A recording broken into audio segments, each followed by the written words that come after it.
Legendary gang. Such our man's legend on the back of the year. Actually, last guy roll 10K.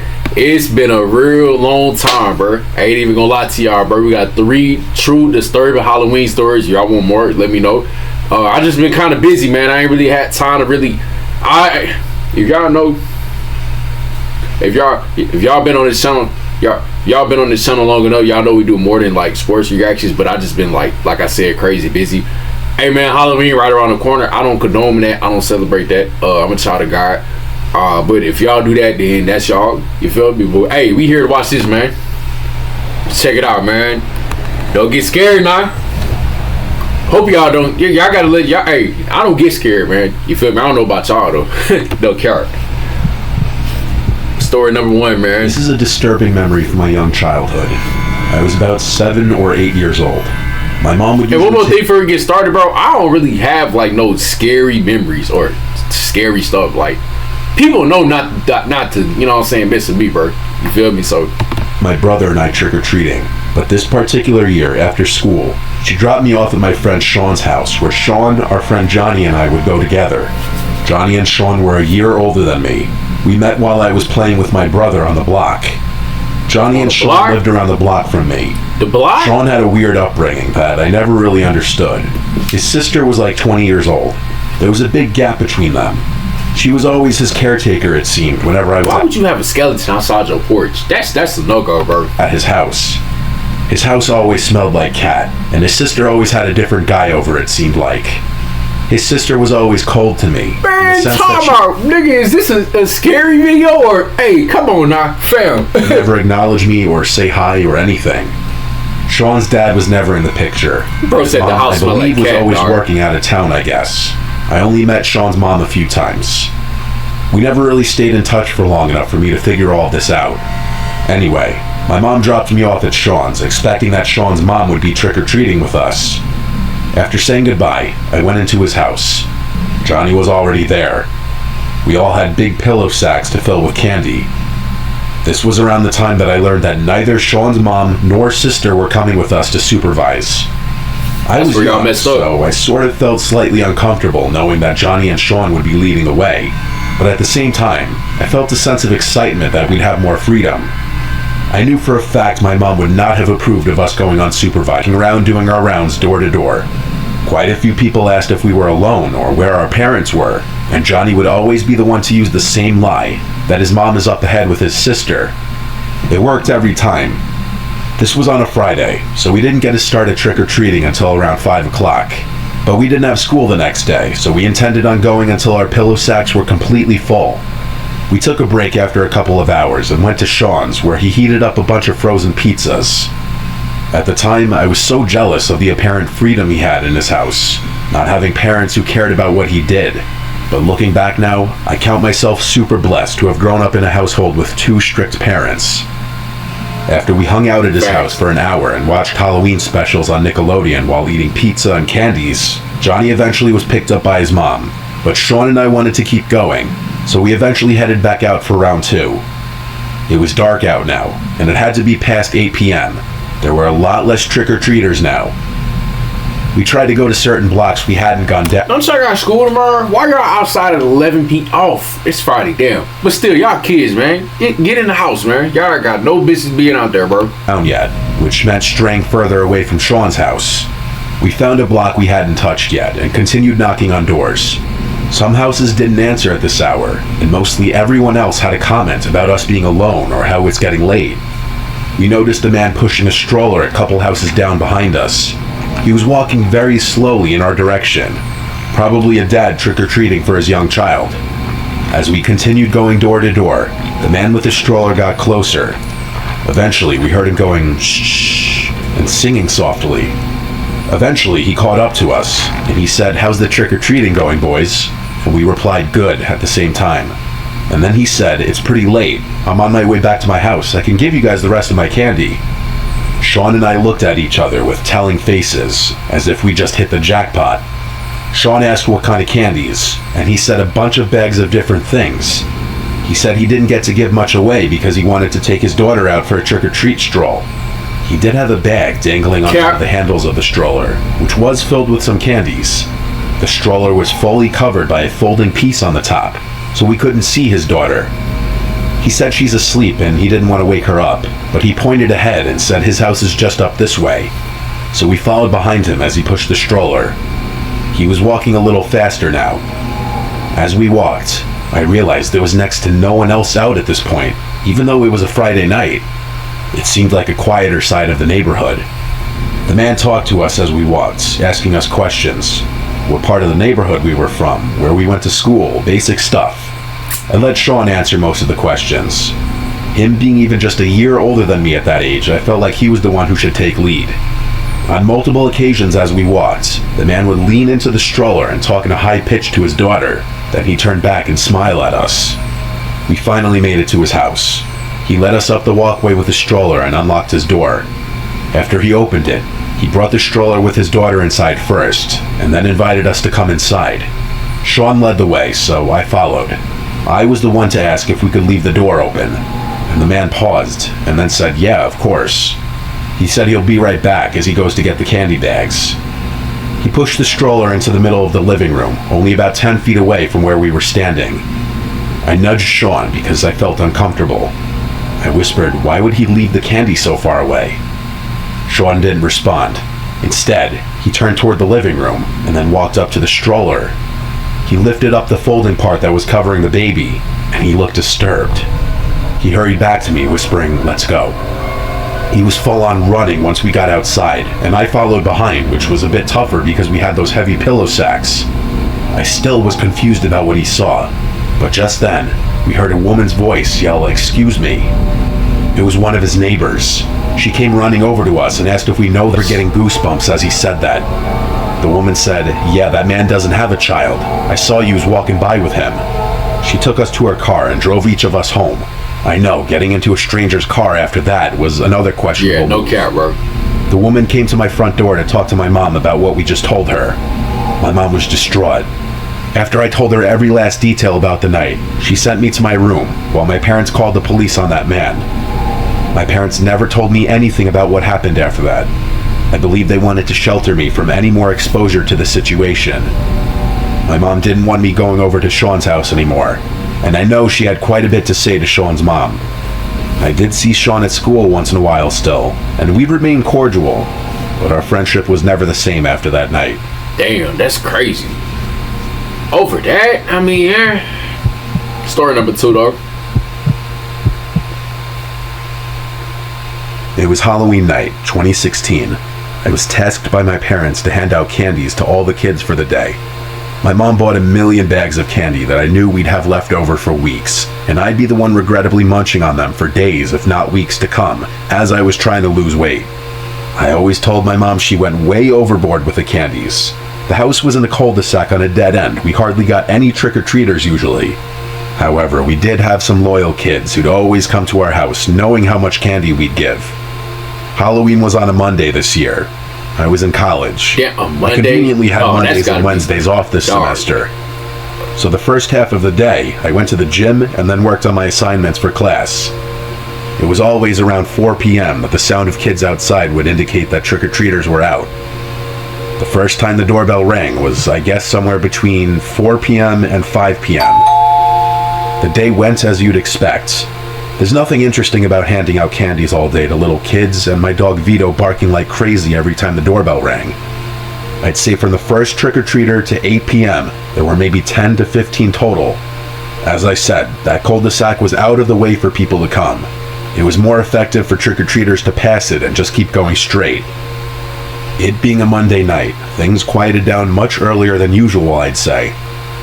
I got enough homework done, I put a dent in my projects, and so I had some of my mom's leftover stew and went to my room to watch Game of Thrones. Yeah, stew in so I was literally long, 2 bro. episodes in when I heard the unexpected sound of the doorbell. Vito started barking again. I looked at the clock and it had to be like 9:30. This was definitely beyond the cutoff time for trick-or-treaters. I went downstairs to the front door and opened it. On the other side of the glass storm door was a very tall man in a clown costume with a very scary looking mask. Boy, I knew it was you a can't man scare me based now. off the Like, man, if I see somebody with a clown mask on my porch, don't be shocked if I pull out an ARP and just point it at you, because, like, bro, what are you doing? Like, seriously? Like, for real, bro, you play stupid games, win stupid prizes, bro. Oh, man, shoot, bro. The frame of the person. He was alone. I ain't scared of no clown. I look at you straight in your eyes, bro. It looked basically empty. I didn't open the storm door. Take off that mask, bro. Sorry, we don't have any more candy. That goofy shit, bro. Shut. I locked it right away. I instantly regretted opening the door. I genuinely thought it was just some kid or an unfortunate mother or father who worked late and wanted to get some last-minute trick-or-treating in with their kids. Whoever I just saw on our stoop was not a kid. Hell, it didn't even look like a teenager. The frame of this person was massive, and the clown costume just made him look even bigger. Thankfully, I didn't grab the candy bag before opening the door, so he couldn't see that I was lying. I hovered by the door for a bit just to listen and see if I'd hear footsteps walking away. But not only did I not hear him walk away, he rang the doorbell again. Vito once again started going ballistic. Vito's a rat terrier. His bark is not intimidating, nor would he ever actually defend the home from an intruder. I picked him up and carried him upstairs after turning off the lights downstairs. This was my half-assed attempt at getting him to think I was absolutely never opening that door again tonight. I put Vito in my room and shut the door so he wouldn't keep barking. I stood at the top of the stairs listening, and then I heard through the front door, the storm door being forced open, like there was a loud snap implying that the latch may have been broken from force. I then heard both knocks on the front door, and then the doorknob moving around. At this point, I decided to hide. I'm not gonna lie, bro. Man, y'all be scared, bro. Me? Boy, I'm not gonna lie. You pissing me off at 10 o'clock at night, banging on my door. You obviously want to win a stupid prize. Like, seriously, bro. It's bro. You gonna get popped, bro. Real talk. My family group chat about what was going on. No one answered, though. Of course. I knew that whoever that was had to get bored. I would have texted all my guy friends asking who it was, but all my guy friends are short. I resumed the episode I was watching. I was truly just trying to pretend he wasn't there. What else was I to do? The doorbell rang once again, though. This was a nightmare. I kept telling Vito to shush. I had my blinds closed, too. I didn't want that fucking clown knowing what room I was in. I tried calling my dad, but he didn't pick up. I called my brother, who picked up saying he wasn't alone, and I knew that meant he was with a girl. I told him check my texts. There's some guy dressed as a clown at the door, and he won't go away. My brother said it's a Halloween prank and to just ignore it. He seemed like he was in a hurry to get off the phone, so I hung up. I hoped he was right. It honestly made the most sense to be a prank. So after a few more minutes of sitting on the edge of my bed, anxious, the doorbell did not ring again. I finally felt safe to relax again and lay back down. I started drifting away slowly, so I turned off the TV to allow complete silence and darkness in the room. And very shortly after that, I drifted to sleep. I don't even think I was asleep long enough to enter REM state and have a dream when I woke up to Tito growling and quietly barking, as he would do when he was waiting for approval from one of us. I told him to be quiet, and he stopped. I looked to see what he was looking at. He was looking at the window. I listened. There was a sound coming from like right outside the window. The slightest thumping sounds. And I could almost swear the sound of something rubbing on the window. My bedroom was on the second floor of the house. It's not like anyone could be outside my window, but I wondered what it was. I got up and pushed open the blind on my window, and boy was I wrong. That man dressed as a clown was at my window. All I could see was that... Don't scare me, nigga. Man, I ain't gonna lie, bro. I would've opened the window up and started kicking your ass, bro. Because now you just starting to be annoying, bro. Like, you literally... It's no way. I sat there, went to sleep. I literally sat there, probably slept for 5 hours, and you still outside my window. Now you finna get your ass whooped, bro. I'm sorry. Hey, straight up, man. I'm finna lift the window up and I'm gonna start beating your ass, bro. Like, straight up, man. Because no way I literally took a nap or like went to sleep and you still sitting right there. Come on, bro. Horrific mask on the other side of the glass. And you smiling too? I'll punch the smile out, bro. Screaming my lungs out. Tito didn't even bark from what I remember. Or maybe I just blocked everything else out. I ran with my phone out of my room and to my parents' bedroom, where I locked the door and dialed 911. I was too shook to even cry. My whole body was shaking and my voice was trembling as I spoke to the 911 operator. I must have asked the operator once every 20 seconds to get the police to hurry up. She'd tell me the same thing every time. They're coming as fast as they can. Pause. The police got to the house in roughly 10 minutes. They examined the exterior of the house to look for any attempted entry points. All they found was that the latch on the front storm door was broken, like I figured, and leaned against the side of the house by my bedroom window was my dad's ladder. That man went into our storage shed outside and found my dad's ladder to use to climb up to my window. To avoid this going any further, I went to go sleep at my guy friend Adam's house. To this day, I don't know if this was just a sick prank purposely played on Halloween, or if there was about to be a horrible crime committed with the sick novelty of it being Halloween. Hey man, that was a crazy story, ain't even gonna lie. Story number 3. It was late October, Saturday, Halloween weekend. I think Halloween was on a Tuesday this year, so the big party night was the Saturday before. Oh, it's so Halloween being on random days. I think it's on a Thursday this year. Everything was sold out. I ain't celebrating. Ideally, we wanted to find a house party. We all had pretty funny costumes too, and we wanted to get good use out of them. My friend Kate actually decided to put on her Instagram and Snapchat stories looking for parties tonight. Not something I would have ever done. I'd find that to be kind of shameless and embarrassing, but I was glad she was willing to do it. I was surprised when she texted in the group chat that someone hit her up about a party. Pretty soon after, she sent a screenshot of the details in the group chat.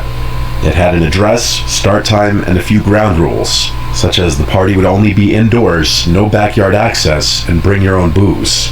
It also said must bring at least one girl for every guy. The guy who sent the details to Kate was one of our guy. Boy, see, that's where you think I'm finna bring a girl for a guy. Serious, bro? What type of stuff y'all got going on, bro? Friends around our age who mutually knew a lot of the same people we did. Apparently a number of people we knew were going to this party. The house address was one town over, super close. So between the 4 of us, we all went to Shauna's house since she had the open crib. We pre-gamed there for about an hour as we all finished up getting ready. We waited till our guy friends confirmed that they were going. Then we decided to head over. We called an Uber. We all had our own drinks, varying from 4 Locos to White Claws to vodka shooters. The Uber driver was probably sick of us by the end of the drive. When we got to the house, we saw a bunch of cars everywhere. The house was pretty big, very spacious front yard. We were 4 girls walking in, so surely whoever was throwing this party was gonna love us. We didn't hear any music until we got closer to the door. Then we heard the beating of the bass. I opened the door, and the first room we were in was a cross between the living room and the kitchen. The entire house was very dimly lit, only by a bunch of orange lights hung up, definitely creating a Halloween party ambiance. The place was decently crowded, but honestly, we didn't know anyone. Kate texted the guys we knew to see if they were here yet. In the meantime, some older guy came and greeted us. He asked our names, and he said he's John, Luke's dad. Apparently, Luke was the guy throwing this party. I asked who Luke is, where he goes to school, and he replied, "Oh, he's around here somewhere. You can ask him when you see him." Then he asked us if we wanted to put our drinks in the cooler. He led us into the kitchen, where there were 3 big coolers of... y'all got drinks. That's got to be unless your dad cool, but I ain't gonna lie, that's kind of suspect, bro. Ice. Each one already had a bunch of drinks in it, so we put some of our cans in the coolers. The John guy seemed like he was 50-something years old, which would make sense if his son was the one throwing the party, but at the same time, it seemed slightly weird he'd be so welcoming and involved in such a big party in his own house. He was going around talking to everybody. Well, it seems mostly the girls. He seemed like he could have also been drunk. The 4 of us played beer pong at one of the tables, where some guys started talking to us, so we started playing them. Kate then said our guy friends were on the way, which I was happy to hear. John suddenly yelled my and Kate's names over by the counter in the kitchen. He was yelling shots. My other 2 friends, Shauna and Tracy, looked slightly offended, so I said, "Can we all have one?" And he yelled, "Yeah, sure." So we went over to the kitchen counter by him and all took a shot of tequila. I gagged because this party up. He had this oddly welcoming yet unsettling presence. The unsettling part because he was much older than the generally college-age people here, and he was pushing drinks on people. Then, he asked what our poison is. I wasn't going to say anything until the girls all gave their favorite drinks. John started making a bunch of mixed drinks. In the meantime, we went back to the beer pong table where the guys we were playing were still waiting. I plugged my phone into an outlet just because I was down to like 50%. Then I went back to the game. Mid-game, John came over with 2 drinks for Kate and I, and then he came back with 2 more for Shauna and Tracy. They were all in red Solo cups. He made me a vodka soda. I sipped on it during our beer pong game whenever I had a chance. I was drinking it slow because I was already drunk. After we lost to the random guys, I went to get my phone, only to realize it didn't charge at all. It was still at the same percent. The outlet wasn't working. I didn't feel comfortable leaving my phone on any other outlet, so I just refrained from killing the battery any further. Our guy friends eventually showed up, and it was soon after this point that things quickly became a blur. I mean very quickly. Like 1 second I remember talking with our friend Jeff, the next blacked out. The next thing I remember was my friends waking me up in the car outside my house. I felt woozy. My vision was blurred and my head was spinning. We were in one of our guy friends' cars. One of the guys walked me to my front door and helped me inside. Then they all left. I was alone, except for my parents asleep in their room. I felt I must have drank way too much, but I also had a woozy, weird feeling in my head that I'd never felt from drinking. I felt dizzy. I went straight to my room to bed. I checked my phone, and I had some text from a random unsaved number. I opened it, and there were a bunch of texts already. It started with me texting my name, and then they responded, John. What? After that, he said, you look so cute. Based on the time he sent this, it was still during the party. There was a 2-hour gap from then until he texted me again saying, where did my favorite girls go? I was shocked at myself that I gave that man my number. That's weird. I must have been drunker than I thought. But regardless, I lowered my head onto the pillow and fell asleep instantly. The next morning, I woke up to some disturbing texts. As my head was spinning, I read these sickening texts. After I fell asleep, I got texts from John that said, where are you? I'm coming to your house. You left something here. Followed by, I'm here. Can you come to the door? Followed by, hello, are you awake? He also tried calling me 3 times. This was all at like 2 a.m. I sent the screenshot to my friends, and this was when they reminded me of what happened. John was all over me as I was increasingly becoming a zombie. My friends started getting concerned, so they pulled me away and we left the party. And just as we were leaving, 2 police cars showed up outside, presumably for a noise complaint. And as we left, everyone took note of there being no furniture in the house. It was just a big empty space filled with people and beer pong tables. One of my guy friends looked up the number somehow, and he told me it was a voice over IP number, which I didn't understand, so he just said it was a fake phone number that John texted me from. He also said that with my number, he could easily find my address. I felt even more sick now. I asked if anyone ever met his alleged son, and everyone said no. It's Carol. I knew it. Yeah, it's Carol. When Shauna suggested he might have roofied me, it made so much sense. I'd never before felt the way I was feeling. We decided to take this to the police. We all went to the nearest police station and reported everything, including the texts. The cop at the front desk asked if this was in relation to the house party in the vacant house last night. We were at first confused by him saying vacant house, until he explained that there was a call from neighbors about a party going on in a house that had been vacant for some time. We all looked at each other with our mouths gaping. We were all brought into an office to sit down with, I guess, a detective to take down the whole story. He took the fake phone number and said they'll try to trace this back to somebody once they get a warrant. We gave the police everything we could, and we went on our way. I blocked the fake number. I honestly felt sick over this for a while. As the days went on and nothing happened, I was confident it was over. But none of us ever heard from the police. We never heard of any arrests being made or anything. To think that man went out of his way to advertise a house party in a vacant house to have access to young women, roofied me and possibly other girls, lied about having a son, all of this. This was clearly a very, very dangerous man, and the fact that we still haven't been called in to identify anybody scares me to think he's still roaming free. This was a month ago. I'll update if things change. Hey, crossing my fingers. Just pray to God, bro. Fingers that they do. Damn. Shit. It wasn't nothing like that second one, though. I ain't even gonna lie to you, man. Hey, man, Lights for Car Road to K, man. Y'all want more of these? Let me know, bro. You feel me? Hey, man, I'm Mark.